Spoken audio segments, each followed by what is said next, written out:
Assalamualaikum warahmatullahi wabarakatuh.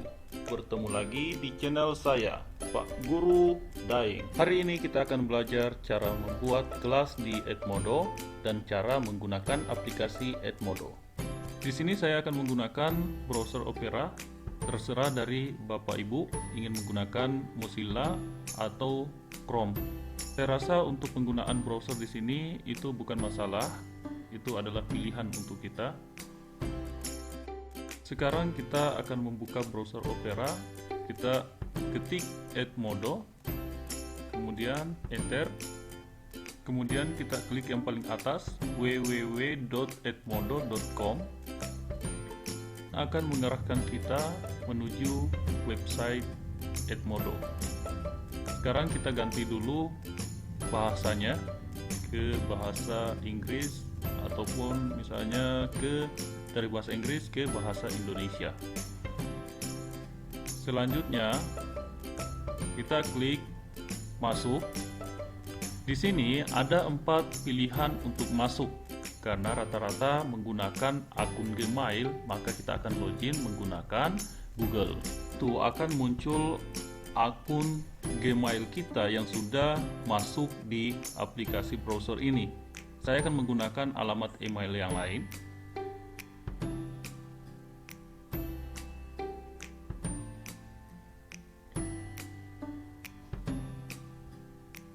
Setelah itu kita klik berikutnya, masukkan sandi, lanjutkan berikutnya. Ingin mengakses akun Google Anda, kita izinkan.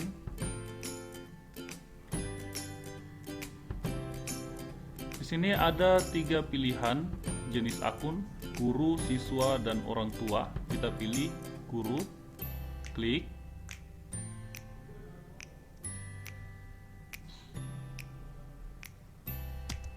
Mohon maaf, jaringan saya agak sedikit lalot. Ya, di sini kita klik, kemudian ketik nama Amriadi, kita ketik nama lengkap kita yang akan tampil di Edmodo. Selanjutnya ada 2 pilihan, apakah kita akan mengatur kelas kita atau langsung menuju ke halaman utama Edmodo. Kita klik yang pertama. Ini yang akan tampil jika kita ingin mengatur kelas. Kembali, kita memilih untuk masuk ke halaman utama Edmodo. Nanti kita akan mengatur kelas di dalam. Inilah halaman utama Edmodo. Kita akan masuk di pengaturan untuk mengganti bahasa. Arahkan ke bawah. Di sini ada language. Kemudian kita klik bahasa Indonesia. Saya agak kesulitan untuk bahasa Inggris, jadi saya klik bahasa Indonesia. Kita akan praktekkan cara membuat kelas. Klik menu kelas. Kemudian inilah yang tampil pada menu kelas. Klik buat kelas baru. Di sini kita bisa mengisi nama sesuai dengan yang kita inginkan. Saya akan mengetik nama sekolah dan di bawah bagian kedua saya akan mengetik nama kelas dan mata pelajaran. Di sini kita pilih jenjang kelas 10 dan mata pelajaran ilmu sosial. Setelah itu mata pelajaran ekonomi. Klik buat. Kita tunggu.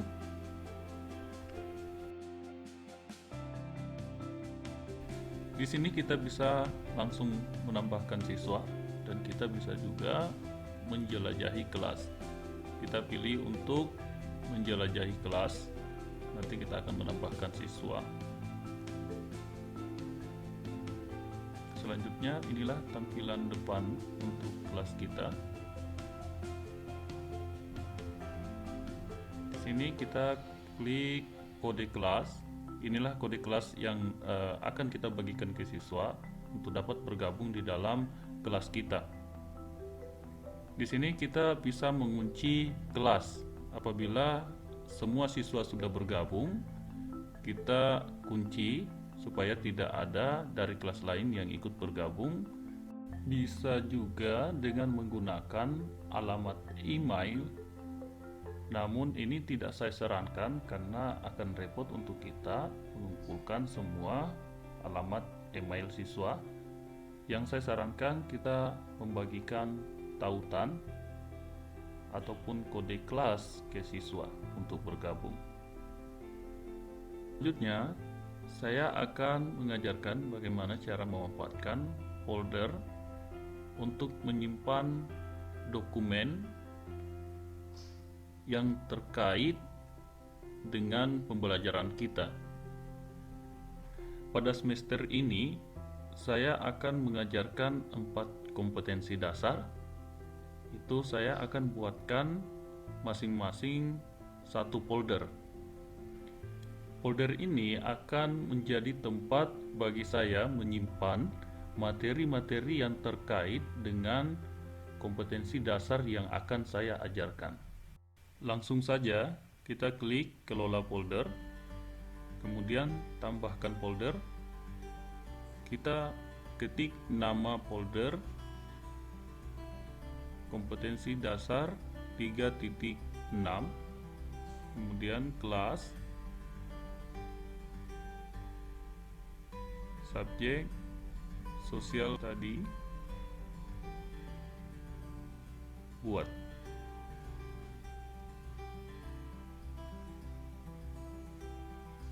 Selanjutnya tambahkan lagi kompetensi dasar 3.7 seperti tadi.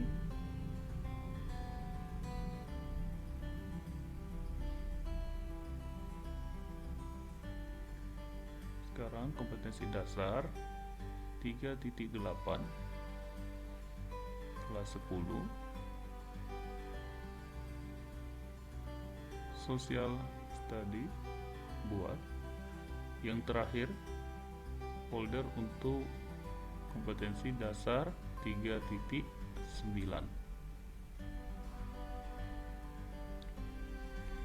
kelas, subjek, sosial study, buat. Sekarang sudah jadi 4 folder. Itu kita gunakan untuk menyimpan materi kita. Kita klik folder KD 3.7. Materi saya sudah sampai di sini. Lalu klik baru, unggah file, pilih file. Sekarang kita cari file yang akan kita unggah di komputer kita. Di sini saya sudah menyiapkan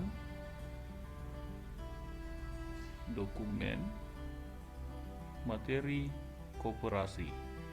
Tinggal klik open. Kita tunggu proses upload, tambahkan file. Sekarang materi untuk KD 3.7 itu sudah ditambahkan. Selanjutnya klik ikon tambah di sebelah kanan layar kita, buat tugas.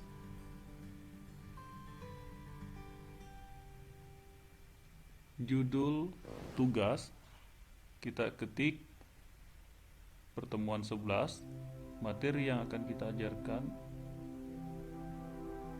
yaitu perkooperasian. Instruksi itu kita bisa isi dengan tujuan pembelajaran yang akan kita capai. Di sini saya sudah siapkan. Kita buka tujuan pembelajaran kita untuk materi perkooperasian. Kita blok, kemudian copy, kembali ke aplikasi ke website Edmodo. Kita paste. Ya. Sekarang tujuan pembelajaran kita sudah dicantumkan di instruksi. Di bagian bawah instruksi itu ada 3 ikon. Yang pertama untuk melampirkan file yang ada di komputer kita. Yang kedua di tengah untuk melampirkan tautan, dan yang di sebelah kanan untuk melampirkan file dari folder yang telah kita buat tadi. Kita klik yang pertama, tampil seperti itu, kita cancel karena kita sudah upload tadi di folder. Sekarang kita cari materi kita di perpustakaan, kompetensi dasar 3.7, klik, kemudian lampirkan. Sekarang materi kita sudah terlampir. Kalau kita mau melampirkan tautan, contohnya kita buka YouTube dulu. Kita akan menyalin tautan dari YouTube. Kita cari materi,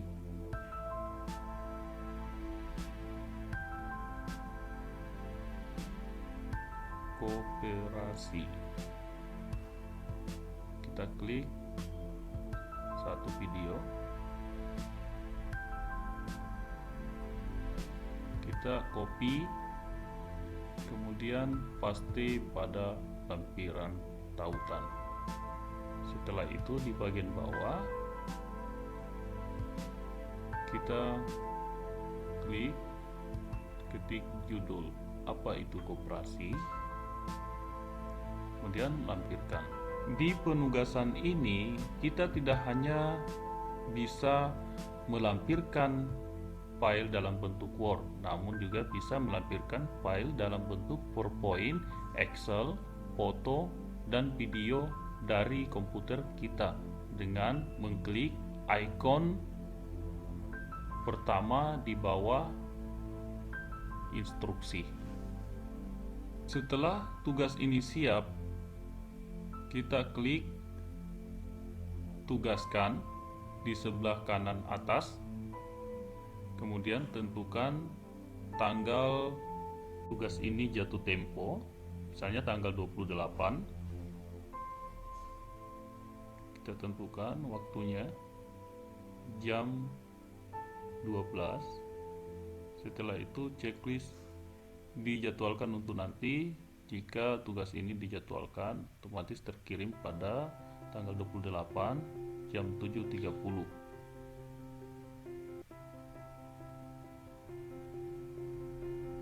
Oke.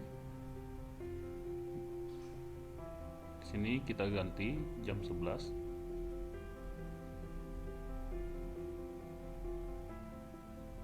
Ya, jangan lupa dikunci setelah jatuh tempo.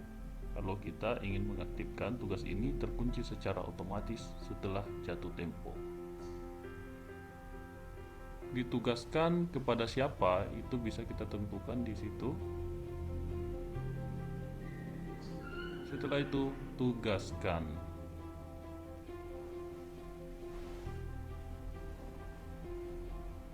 Tugas yang telah kita buat bisa kita klik di sebelah kanan ini. Lihat semua. Ya, di sini ada ulasan, ada diulas dan dijadwalkan. Inilah tugas yang telah kita jadwalkan tadi.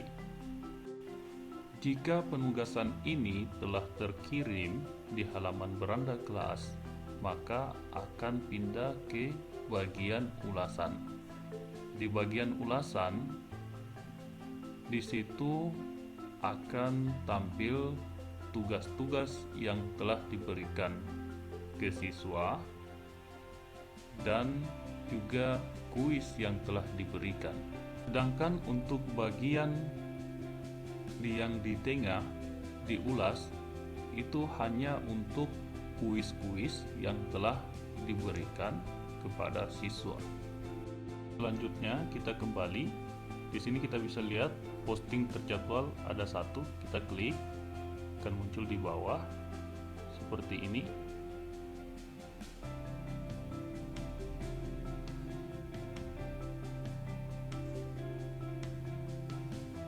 Selanjutnya kita buat tugas yang langsung terkirim di halaman beranda. Pertemuan 11, tugas yang sama.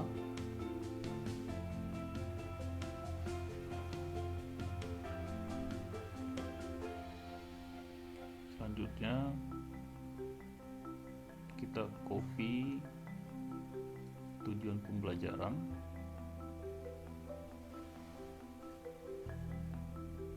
lalu paste, dan kita lampirkan materi dari folder.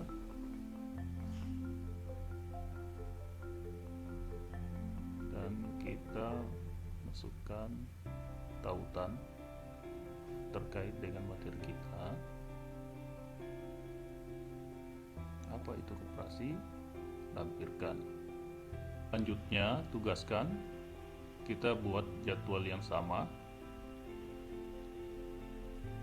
jam yang sama, kemudian checklist terkunci kecuali untuk dijadwalkan untuk nanti, itu hilangkan checklistnya. Setelah itu tugaskan. Setelah diklik tugaskan, akan muncul di halaman beranda. Kita bisa like, dan siswa juga bisa like dan berkomentar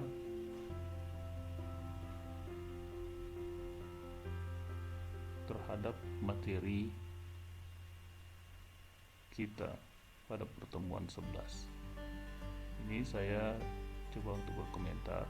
Assalamualaikum warahmatullahi wabarakatuh.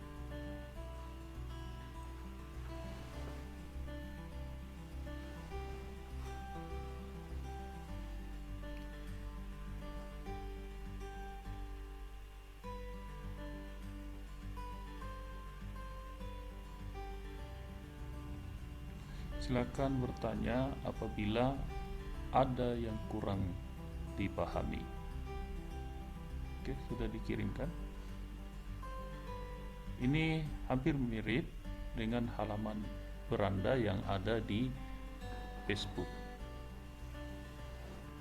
Selanjutnya kita akan membuat kuis.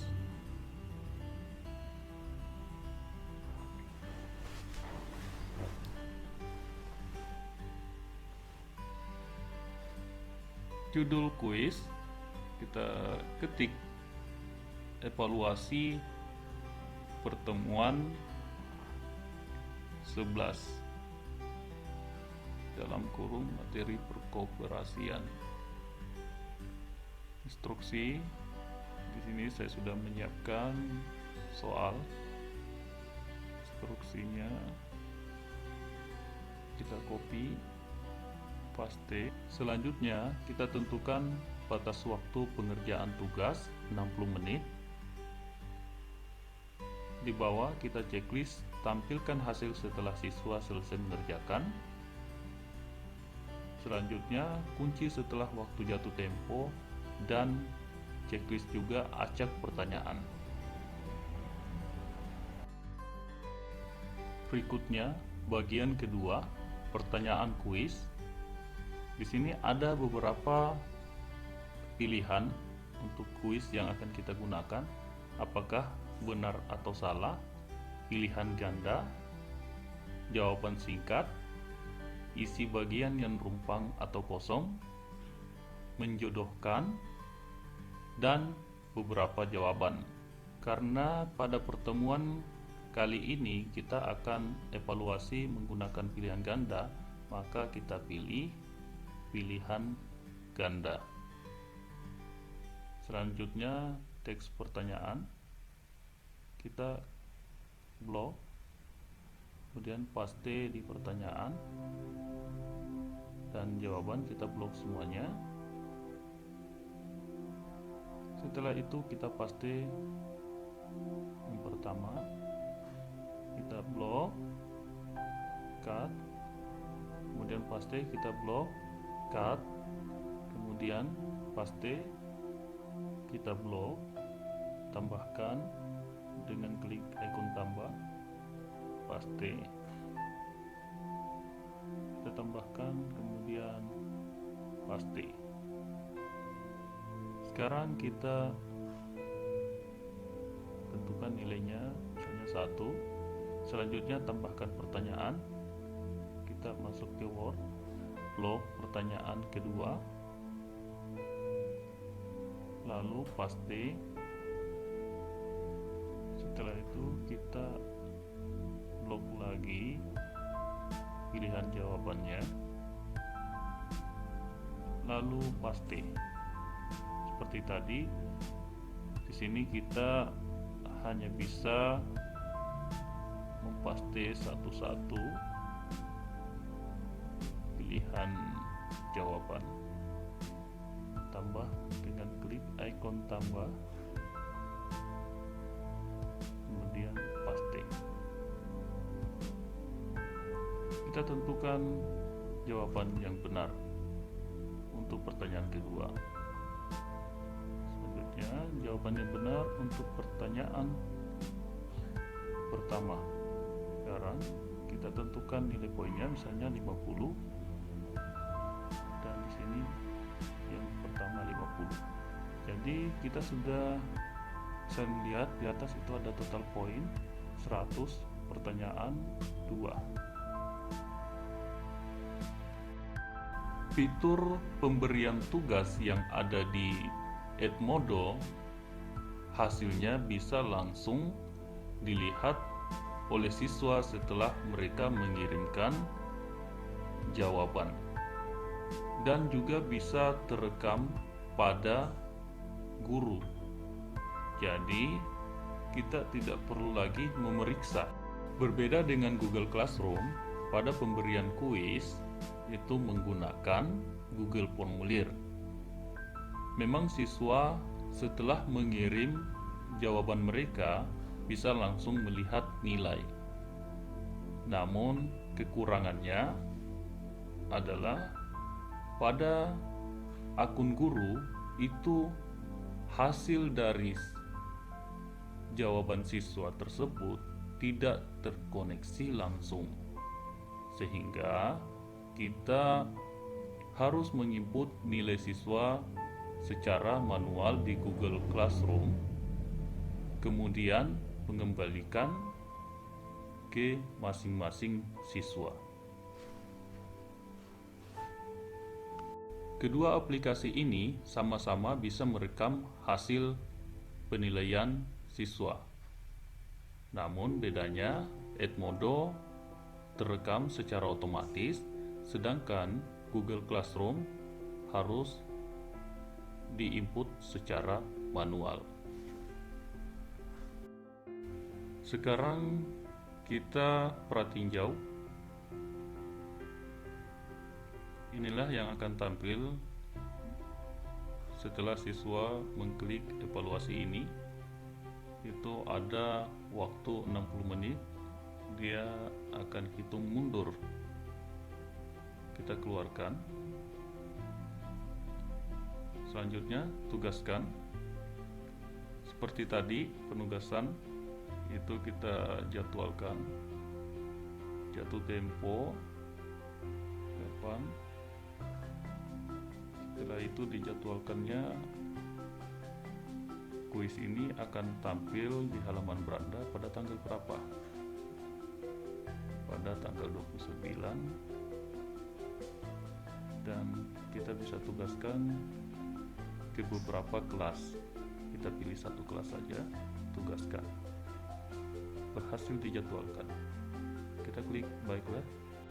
Di halaman beranda kita bisa melihat sudah ada beberapa postingan terjadwal. Kita lihat semuanya. Ya, ini ada 2. Satu tugas dan yang kedua itu kuis. Kita juga bisa klik posting terjadwal, akan muncul di bawah. Inilah 2 posting terjadwal.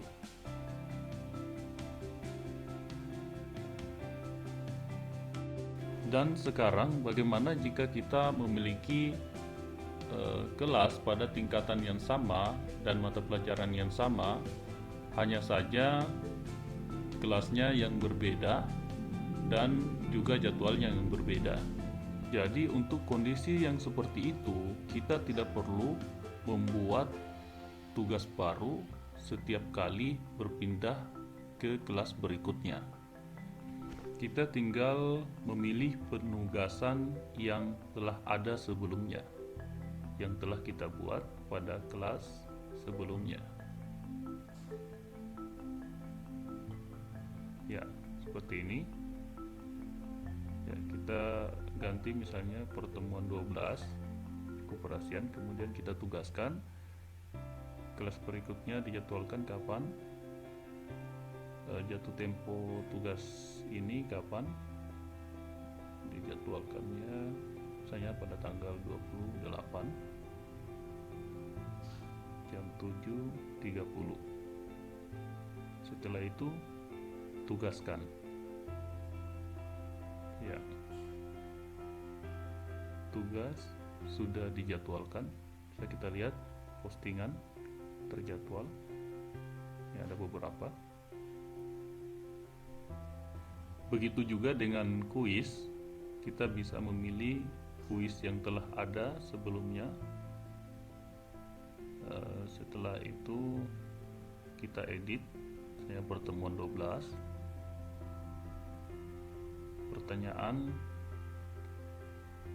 Pertanyaannya adalah pertanyaan yang sama pada kelas sebelumnya. Untuk kuis itu kita harus buat salinan agar kita bisa menjadwalkan ulang kuis ini ke kelas berikutnya. Ya, kita lihat tidak ada yang berubah. Dan saya jelaskan sedikit, pada kuis yang ada di Edmodo itu berbeda dengan yang ada di Google Classroom. Setiap pertanyaan yang ada di Edmodo itu kita bisa melampirkan dokumen dalam bentuk Word, PowerPoint ataupun Excel. Juga kita bisa melampirkan foto ataupun video. Dan di sini juga ada di bagian tengah di bawah pertanyaan itu ada tambahkan tautan. Bisa kita tambahkan tautan berupa video dari YouTube itu untuk dianalisis oleh siswa, kemudian ditentukan jawabannya. Juga bisa kita tambahkan dari perpustakaan apabila sudah tersedia di perpustakaan. Ya, seperti itu. Sekarang kita tugaskan. Kita bisa tugaskan, ganti kelasnya, ditugaskan ke kelas mana.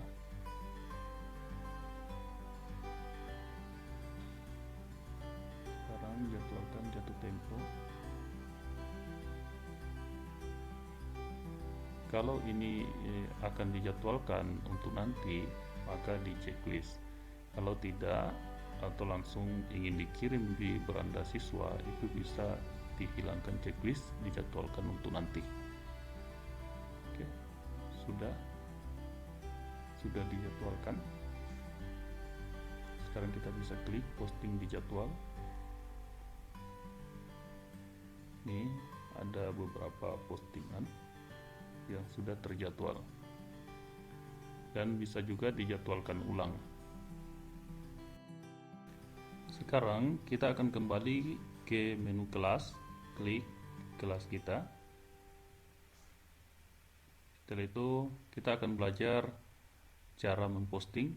Di sini kita bisa klik, kemudian kita ketik apa yang akan kita sampaikan ke siswa. Misalnya, Assalamualaikum warahmatullahi wabarakatuh. Apa kabar anak-anak? Ya, ini bagusnya di Edmodo itu kita bisa menulis status layaknya beranda yang ada di Facebook. Jika kita menulis status di dalam kelas ini, maka yang bisa melihat hanya anggota yang ada di kelas ini saja.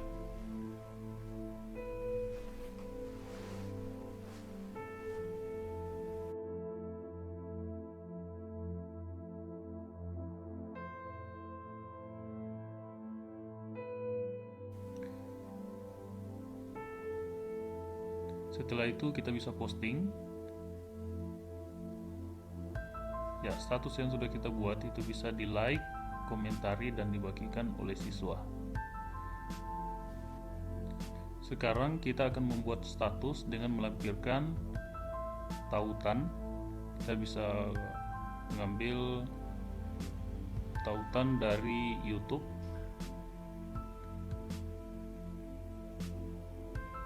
Kita copy linknya, setelah itu paste,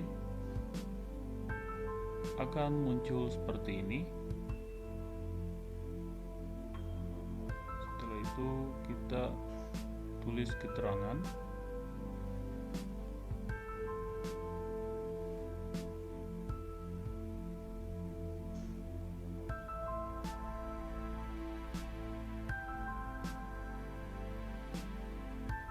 Selanjutnya post, dan sekarang link yang sudah dibagikan bisa dinonton oleh siswa di akun masing-masing. Berikutnya kita akan praktekkan mengupload foto di bagian beranda. Jika sudah terupload, kita bisa posting.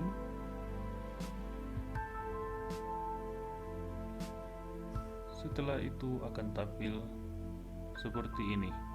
Ini yang tidak dimiliki oleh Google Classroom. Yang terakhir, kita akan membuat kelompok kecil.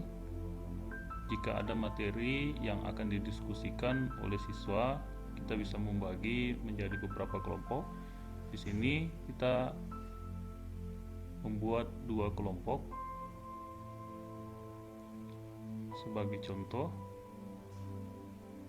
bisa klik ikon tambah, kemudian ketik kelompok 2, buat. Jadi di sini anggota kelompok bisa kita ambil dari anggota kelas. Kita bisa bagi, setiap kelompok terdiri dari beberapa siswa. Kita bisa tentukan, mohon maaf untuk anggota kelompok kecil belum bisa saya tentukan karena belum ada siswa yang bergabung di kelas ini. Sekarang sudah selesai, kita keluar. Cukup itu yang dapat saya jelaskan tentang aplikasi Edmodo. Masih banyak kelebihan-kelebihan yang belum saya jelaskan. Mungkin untuk video berikutnya akan saya jelaskan tentang kelebihan itu. Sekian dan mohon maaf apabila ada salah kata. Semoga video ini dapat bermanfaat untuk kita. Jangan lupa subscribe, like, dan share. Saya akhiri. Assalamualaikum warahmatullahi wabarakatuh.